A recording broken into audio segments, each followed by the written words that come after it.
Just let me know when you're good to go. Yeah. Two thumbs. No jokes, Steve. Hmm? No jokes. You good? You good? Gwendolyn? Okay. That's my cue.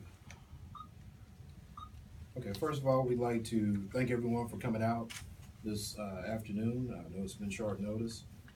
We have a joint press conference taking place here this morning. First, we're going to allow our police chief, Dr. Quentin Holmes, to make a statement. It'll be followed by the mayor. Following both of their comments, we'll take about 5 minutes of questioning, then we'll be done. All right? Thank you. This time, Dr. Holmes. Thank you, Rod, and good afternoon to everyone.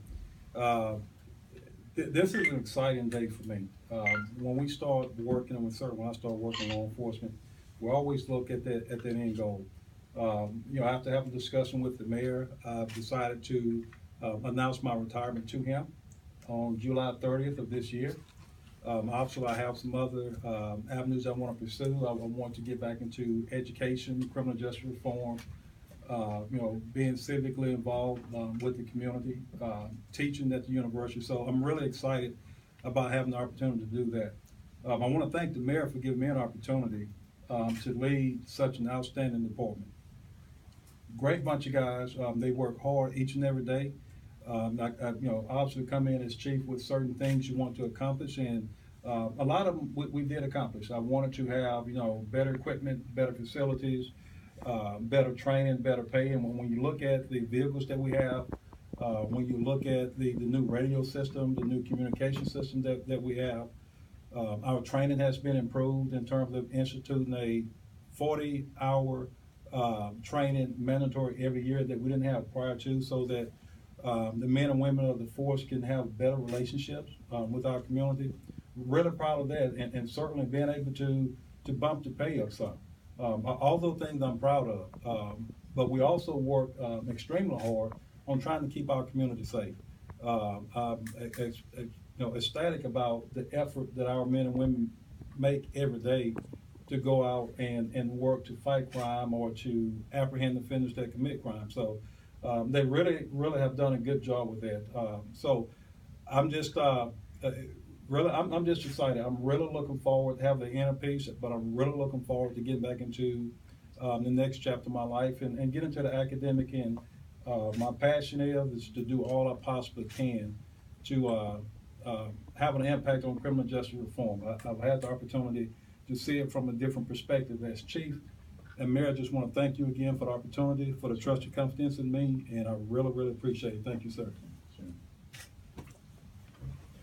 Okay, my brief comments to you all. I want to say that Dr. Holmes tendered his letter of retirement this morning to me, and I did accept it. Dr. Holmes indicated as the chief of police a number of things that he wanted to do while he served as the chief of police for the city of Monroe, which he has done. And I want to say that he's done a remarkable job as chief of police for the city of Monroe. I know when he came in, there was a $1.3 million deficit that he had to address, and that's never popular because there were a number of different cuts that he had to make, and he did it in a professional and prudent way. And we got to the point where we started moving forward. But in addition to that, some of the things that he's indicated about better training and better equipment, and I know he can go on. We've got a new communication center and a number of different things. And of course, the pay is significant. A 10% pay for the police department personnel is just unbelievable, and I commend him for that. When he applied for the job initially, he was the best person for the job by far. The best, quite frankly, one of the best interviews I've ever had. Was very much prepared. And in policing, you're going to have a number of different challenges. I always say, other than the mayor, the police department is probably one of the most difficult departments in city government, and also in state government and national, because of the number of different things that occur. And so I want to say to Dr. Holmes that we appreciate the time that he has served here in the city of Monroe. He has indicated that he has other opportunities.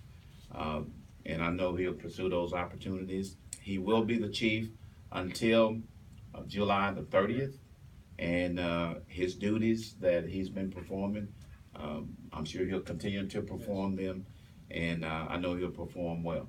Now, I do want to address real quickly, and I know this is going to be a question for you, and I'm going to go ahead and answer it now. I never asked him to resign. I never asked him to retire. I want to be real clear with that because that was all over the media, and I just want the media to know that, and I want the public to know that. He tendered his letter of retirement today, and I accepted his letter of retirement. So having said that, we're open for any questions that you may have, and I want to get that out in the public so that whatever other questions that you may have. Who will be following either in an interim capacity or as chief of police? Do you know yet? Have you decided? Well, as I mentioned, Dr. Holmes will be here until July 30th, and I believe that's a Friday, Sunday. And so there's a process to ultimately appointing a new police chief, and so I'll be making an announcement probably within the next 10 days sometimes, and we'll let you know. When we make that announcement, we'll also alert you of what the process is and appointing another chief. It is a lengthy process because you have to prepare the test locally. Then you have to, put out the ad that you're looking for a chief, and then of course accept the ads. And then you have to do background checks and also do interviews and those type of things. Now, this is not our first rodeo. Since I've been here for 15 years, we've had to do that at least 3 times, and so this will be the 4th time. So there is a process. Okay. How long have you been planning on your retirement and trying to get back into teaching? That's a very good question. The mayor and I actually, in October, if you want to know the date, October of 2016, I knew I was going to be graduating in December. And the mayor and I had lunch one day, so I talked about a time window. And I mentioned that when I graduated in December, I was going to take about 6 months off, wait till I get off to vacation, which I did. Enjoy the cruise, by the way. If you haven't taken one, take one.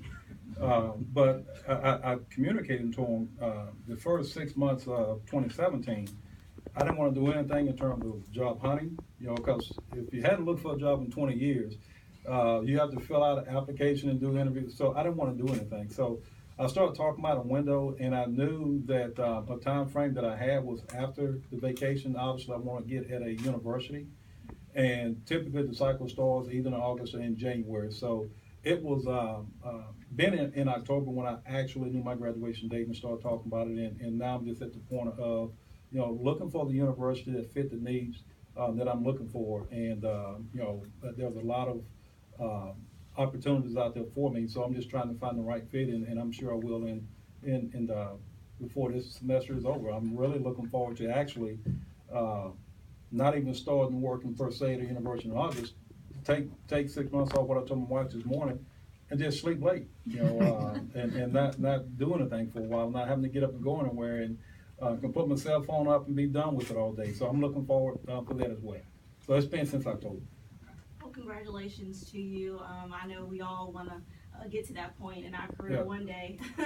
But, just from a community standpoint, how a lot of people are going to hear, I understand that July 30th, you're going to be here until that date, but a lot of people are going to hear that we're going to go without a chief. How can you reassure people that this isn't you giving up on that? Well, I think the mayor just indicated the department won't go without a chief. And the department, law enforcement, just like, my partner in public safety with the fire department, we have to function 24 hours a day, 7 days a week, whether Chief Holmes is here or someone else. The department will be fine. The department will take care of the community. We always have challenges with what we do. There's a danger and a risk. So the department is going to be fine.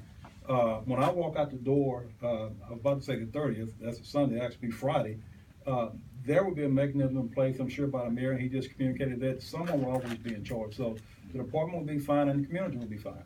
Yeah. Well, and part of that's a question for me too. I'll assure you that on Monday there will be an interim chief in place. Thank you.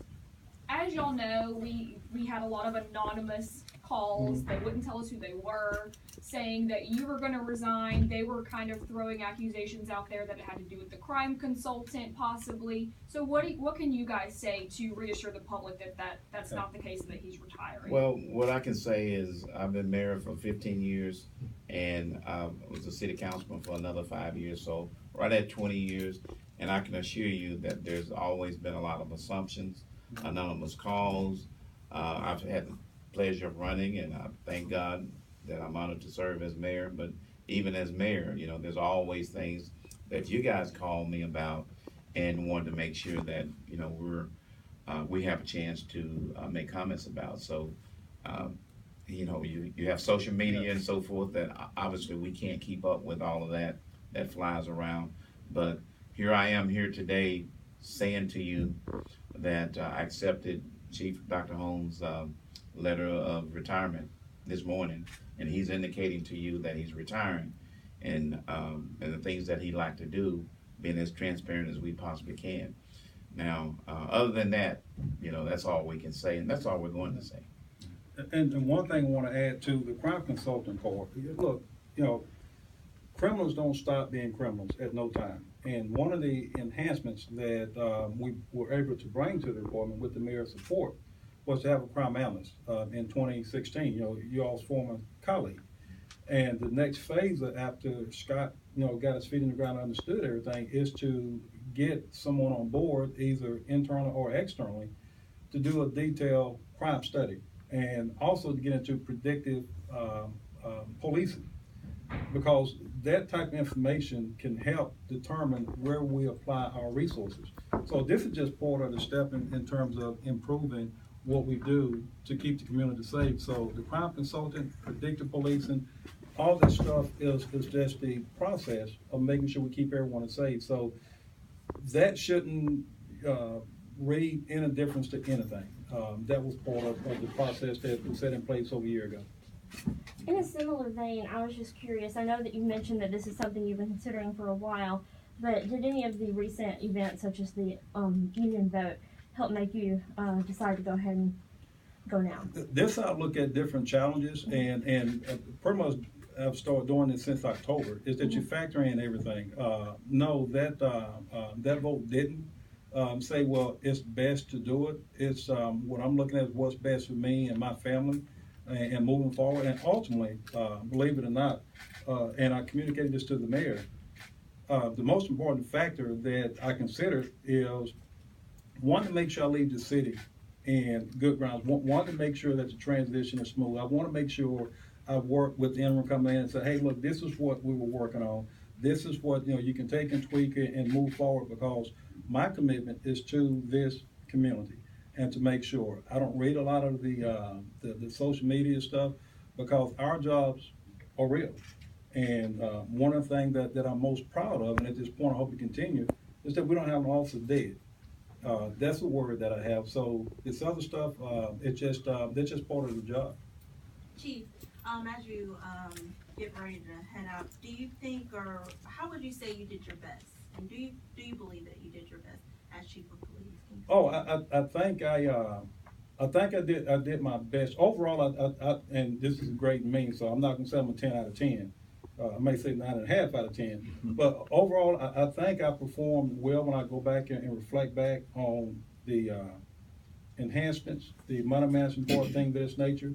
I may have, and this sometimes ruffle people collars in terms of the communication, because, you know, I'm a military guy and I pretty much speak direct, and sometimes people don't want that direct speaking.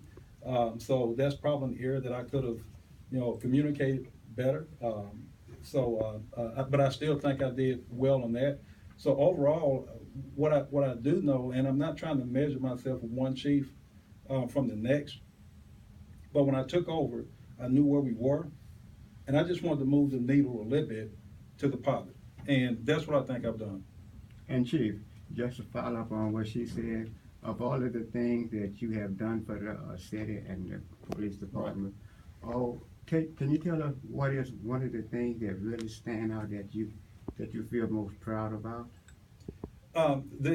Probably and I know money's not everything, but being able to, provide an opportunity for